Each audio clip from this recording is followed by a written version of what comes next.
Is this going to change the face of warfare? I mean, are we seeing the age of drones now where that countries are going to be replacing their air forces with completely unmanned vehicles, and that because you don't have to have people in these planes, essentially, they're going to be taking more risks? There's no reason for Hezbollah not, in their minds, to be flying surveillance drones over Israel, because if they get shot down, they'll just send more up.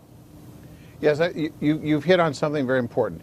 If you, spoke at a conference this morning here in Washington on the future of Army technology, and one areas we looked at was exactly this: drones and rockets and missiles.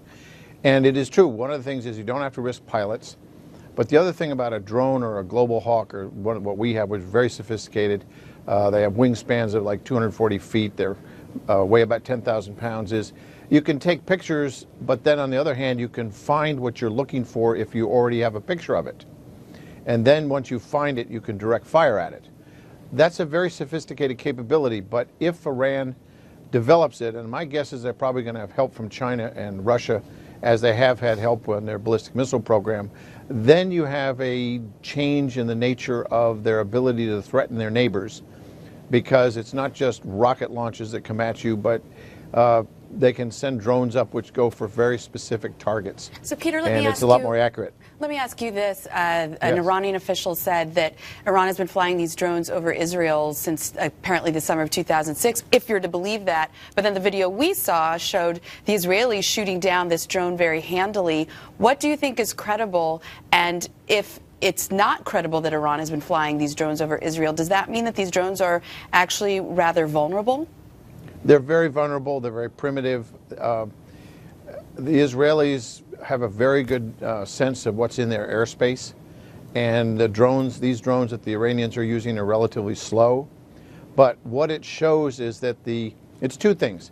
One, Iran knows it needs better capabilities to withstand the pressure on them now to get rid of their nuclear weapons program. I'm in favor of changing the regime. I don't think they'll ever get rid of the weapons program voluntarily.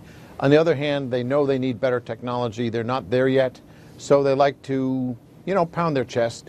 It's like saying they had that underwater supersonic torpedo, and a friend of mine in Israel took it off the internet and Googled it, and he found it was a 1950s Russian rocket torpedo that the Russians had decided not to make anymore, and it had a speed of very, very slow. But the Iranians, of course, said it was the best thing since sliced bread that they had just invented. Tara, I wanted to ask you this. We've talked about this a little bit before the table. There's a precedent that's been set, and the precedent is that the U.S., which has a drone capability that we know is active around the world, will go into places with which you are not at war, and will be doing things that is deemed necessary for national security. We're seeing now more drones than ever before, more countries than ever before going to try to build them out and weaponize them. I think it's only a matter of time before you see drones flying over Western China going after Uyghurs in the name of the Chinese war on terror, before you see people going, drones over Chechnya going for terrorists there.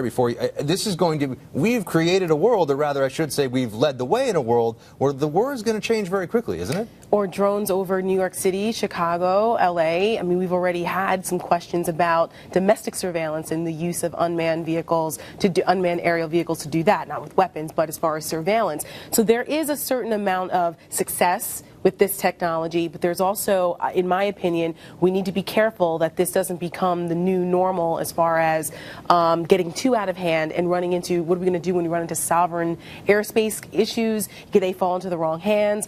And it's also brought up a humanitarian issue for the code pinkers of the world who are marching. Maybe they would stay over there in Pakistan and do us all a favor. But, the humanitarian part of, the Obama administration has launched more drone strikes and it's killing all these innocents, but we're taking out a couple Al-Qaeda guys. Where are the liberal progressives going to stand on that? Peter, I want to ask you both. Peter, I want to ask you. You're both right. On this issue of borders and being international, there being international agreements about this. I mean, isn't there a higher likelihood of possible miscalculation between countries? Somebody decides to fly a drone and this escalates. Yes. I have two issues. As a graduate, someone who studied at Columbia University Law School, and international law was my area of concentration. There are some serious questions as to under what standard are we using drones in Yemen. I can understand Pakistan because they're fully supporting and funding and arming the Taliban and Al-Qaeda that come across the border into Afghanistan.